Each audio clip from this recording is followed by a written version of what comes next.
Once again, back inside our New Jersey studios on the path to Naples, 2016 FBU National Championship.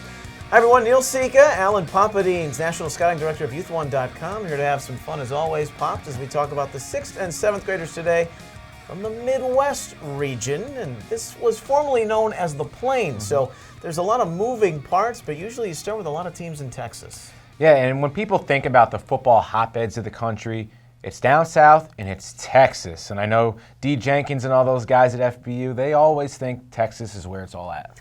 Let's take a look at the matchups as they start this Friday, December 2nd. Games that will be played outside the Kansas City area. In Overland Park, the 6th graders matchups feature Dallas Metro against Rio Grande Valley. KC Metro from Kansas City, Missouri will play Oklahoma. In Wichita, you'll see Austin facing St. Louis. South Dakota will meet Wichita, so the home team in action there, taking on South Dakota.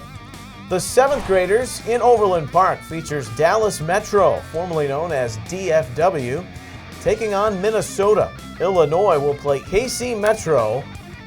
In Wichita, you have South Dakota versus West Texas.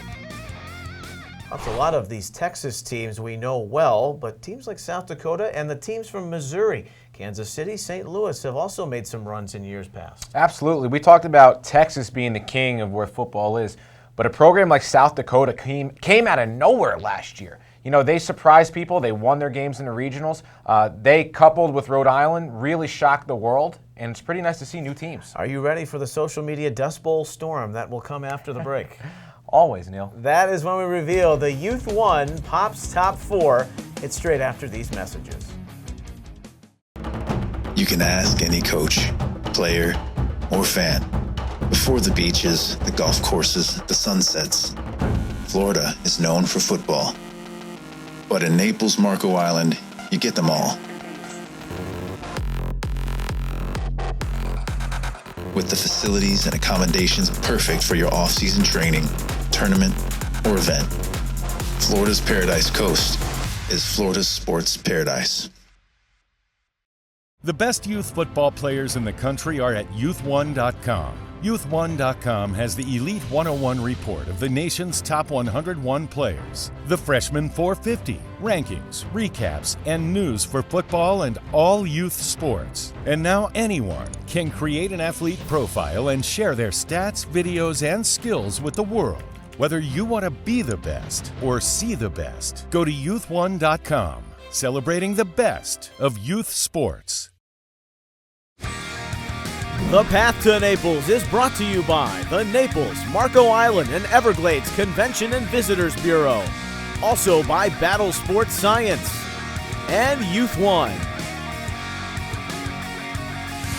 We welcome you back on the Path to Naples. Neil Sika, Alan Popadines, talking about the 6th and 7th graders in the Midwest Regional, the 6th FBU National Championship here in 2016. Pops Top 4, the Youth 1 Pops Top 4. Now to unveil the top 4 seeds in 6th grade. Are you ready? I'm ready, baby. All right, let's do it. Rio Grande Valley is your number 4 seed. They've got some guys that can make some plays on the offensive side of the ball, starting with that big line of Cale Hitchcock. He's going to be blocking for Donovan Terrell. Absolutely. RGV is one of these up-and-coming programs, and Cale Hitchcock is proof that this program's going in the right direction. He's actually a 2024 prospect, which means he's in 5th grade, guys. 5'7", 165 pounds. You'll see him on the O-line and as a defensive end. And you mentioned him, Neil. Donovan Terrell, 5'8", 150 pounds. He's an athlete. Expect him to get the ball in his hands at running back, receiver, maybe even a little tight end. Good-looking prospect. That's the 4 seed in 6th grade, Rio Grande Valley.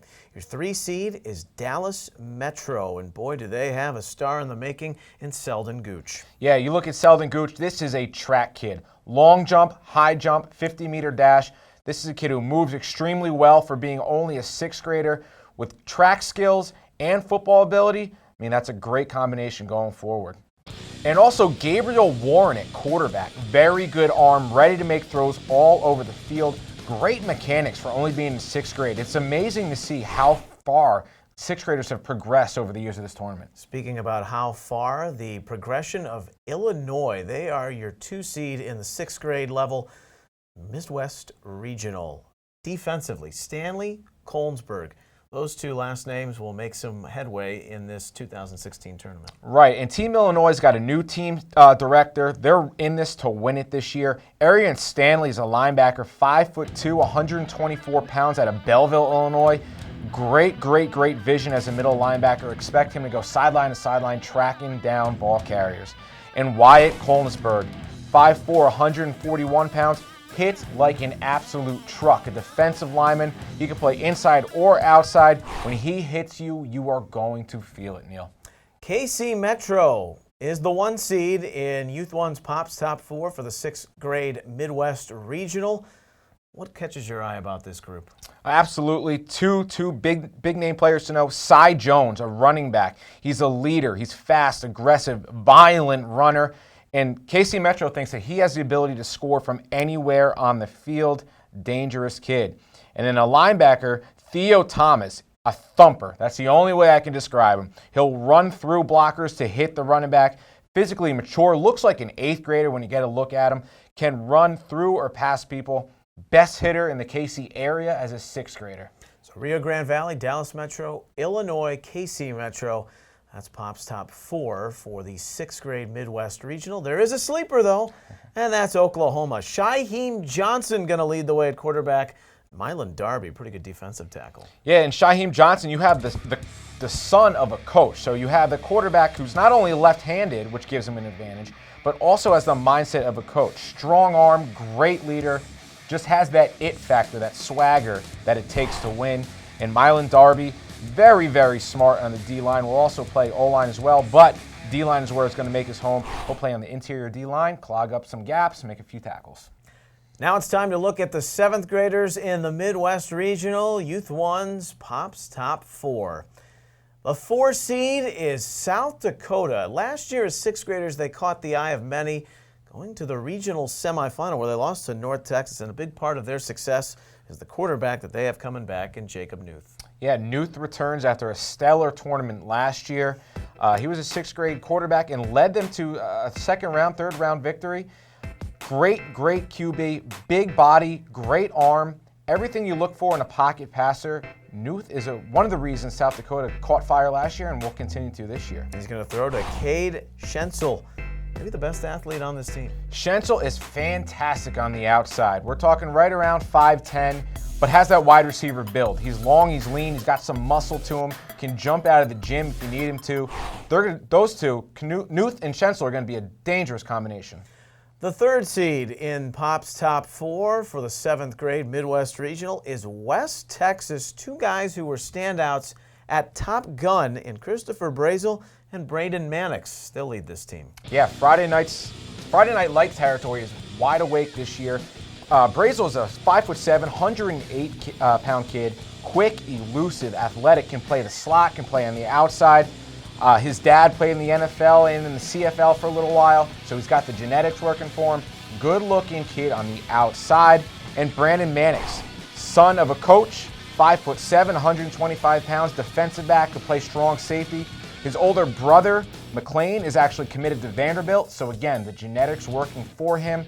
Dangerous hitter, ball hawk, everything you want in a secondary player. West Texas lost in the 1st round to Houston last year. These 6th graders will try and take it a little bit farther here in 2016. Your 2 seed, 7th grade Midwest Regional, that's KC Metro. Are you ready for the return of the Mac, or Mac Life, as Dewani Mack likes to spout off as the running back? And Jaden Wanstedt, defensive lineman, has great size. Yeah, D-Mac is a player that the world is going to get to know. An explosive athlete, can score from anywhere.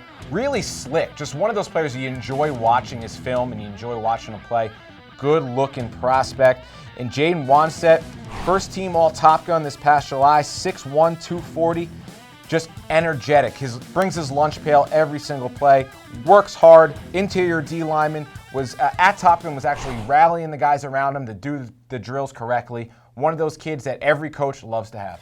Right now, the marquee name from Texas is Dallas Metro, and they are the 1 seed for the 7th graders in the Midwest Regional. Savion Red, love the name, but love his performance, and you did at Top Gun, 1st team all-wide receiver. This kid was amazing to watch last year. You want to talk about swagger and just playing with some gusto. This is the kid that you want, man. He lines up, tells you he's going to defend you and lock you down as a corner, and then he does it. On the offensive side of the ball as a receiver, good luck covering him. He's just a playmaker, somebody that you absolutely love watching. Better have a good linebacker if you play in the Dallas area. They do in Jordan Cook. Yeah, Cook is a bully, an absolute bully. He can come up and run support, can also run with most wide receivers, pretty much all wide receivers that I've seen him play against so far. A great, sound player. Sleeper team for the 7th grade Midwest Regional, Illinois. And this is a group, based on where they come from, the Chicago area, you'd think they would have had stronger teams in the past. They haven't had a lot of success, but now's a chance, a few years in the program, maybe they can make some headway this year. Absolutely, and for them it starts with Noah Gray, who's a linebacker. He used to be an offensive and defensive lineman, but has shed some weight, gotten into shape, went to Top Gun, 5'7", 185 pounds. Their team director told me that they went to a scrimmage earlier, a couple weeks ago, actually broke a kid's helmet with how hard he hit him. So you got that thumper in the middle. You also have Anthony Gord, and he's not a vegetable. He plays meat and potatoes type football and a lot of stat-stuffing numbers, including in his league where he had a dominant Super Bowl. Absolutely. In the Super Bowl game himself, 4 touchdowns, over 200 yards rushing. That added to his 22 touchdowns on the season, 5'7", 155 pounds. Can play quarterback, running back, receiver, whatever you need him to, but look for him to make his home at running back. So that's Pop's top 4 for the 7th grade Midwest Regional. We also have a lot of good athletes on other teams that might make some headlines by tournament's end. We've heard of St. Louis before, and they've got 2 pretty good players at the 7th grade standing. Yeah, hailing from the Arc, Kevin Coleman, who is actually an athlete, and Aiden Robinson, a quarterback/defensive back. Similar size in that 5'5", 135-pound range, but very, very fast kids, very elusive in space. Robinson, as a quarterback, great player. Defensively will come up and hit. 2 exciting players there. They grow them big in Wisconsin. You better have a strong tight end and linebacker, and they do in Ben Cook. Yeah, Ben Cook was at Top Gun this past summer. Really good-looking kid. If he continues to develop, he's got a very, very high ceiling. Look for him to make some noise for a Wisconsin team this year. All right, Dallas Metro, the team to beat at 7th grade. KC Metro, the team to beat in 6th grade. Youth 1's Pop's top 4. That's a look at the 6th and 7th graders in the Midwest Regional, but we're just really getting started on our path to Naples. All the regions covered in the lead up to the first games that kick off on December 2nd. Of course, you can follow that all right here on FBUNC.com and the FBU National Championship YouTube page. And don't forget, on Monday, December 5th, you can catch live streaming games of the 3rd round as teams look to play their way on their ticket to Naples. The quarterfinals have moved there down in Southwest Florida. The FBU National Championship YouTube page and FBUNC.com is your home for all the coverage as we continue on the path to Naples. He's Alan Popadines of Youth1.com. I'm Neil Sika. Thanks for stopping by, and we'll talk to you soon.